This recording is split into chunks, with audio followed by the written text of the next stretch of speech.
Je propose donc dans cette vidéo de traiter certains exemples de voix passive, de phrases à la voix passive.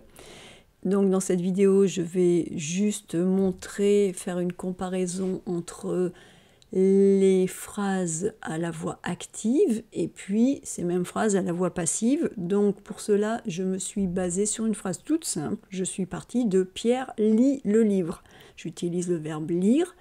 Et ce que je vais faire, c'est que je vais la mettre à différents temps, donc au présent, passé, composé, au futur, et à chaque fois, je la mettrai également à la voix passive, de façon à bien voir quelle est la correspondance entre le temps utilisé à la voix active et puis le temps utilisé pour la voix passive. Alors on y va avec Pierre lit le livre, nous sommes donc au présent, et voix passive, nous allons avoir Pierre, pas Pierre justement, puisqu'il s'agit de voix passive, nous allons avoir le livre est lu par Pierre. Donc Pierre lit le livre devient le livre est lu par Pierre. Maintenant, passé composé, Pierre a lu le livre, eh bien cela donne le livre a été lu par Pierre. A été lu par Pierre. L'imparfait, Pierre lisait le livre, voix passive, le livre était lu par Pierre. Au futur, futur simple, Pierre lira le livre sera lu par Pierre. Le conditionnel présent, Pierre lirait le livre s'il le pouvait, le livre serait lu par Pierre s'il le pouvait. Plus que parfait, Pierre avait lu le livre, et à la voix passive, le livre avait été lu par Pierre.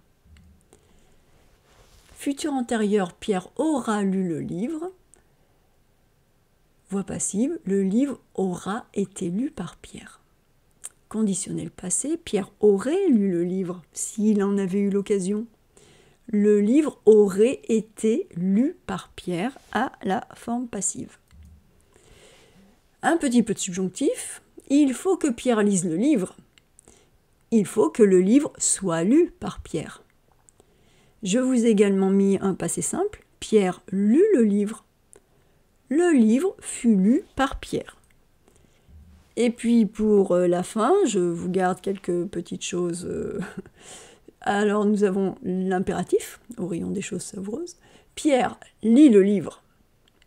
Et à la forme impérative, ça va donner livre, soit lu par Pierre. Ce qui est absolument ridicule. On ne peut pas commander un livre de se faire lire. Mais bon, si un jour vous deviez mettre une forme impérative à la voix passive, eh bien voilà, vous pouvez savoir comment cela se transforme. Livre soit lu par Pierre. Et puis je vous ai mis un participe présent, Pierre, lisant le livre, écoutez également la radio. Et là, pour avoir une voix passive, il faut un petit peu plus de manipulation, et cela va donner le livre étant lu par Pierre, qui écoutait également la radio, se trouvait sur la table, parce qu'il faut bien nous dire quelque chose sur ce livre. Mais on ne peut pas directement changer et dire le livre étant lu par Pierre, écoutez également la radio.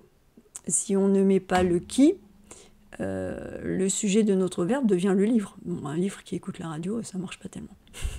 Donc voilà pour cette fin de la voix passive. Je vous ai mis à la fin les deux formes un peu plus litigieuses qui demandent un peu plus de manipulation, qui n'ont pas toujours énormément de sens, donc à manipuler en faisant attention. Sinon, voilà, je vous ai donné la base de façon à ce que vous puissiez voir la correspondance, la concordance des temps entre la voix active et la voix passive. Donc voilà pour cette vidéo, je vous retrouve dans la prochaine, dans laquelle nous allons nous amuser avec tout ce qui est négation, interrogation et voix passive.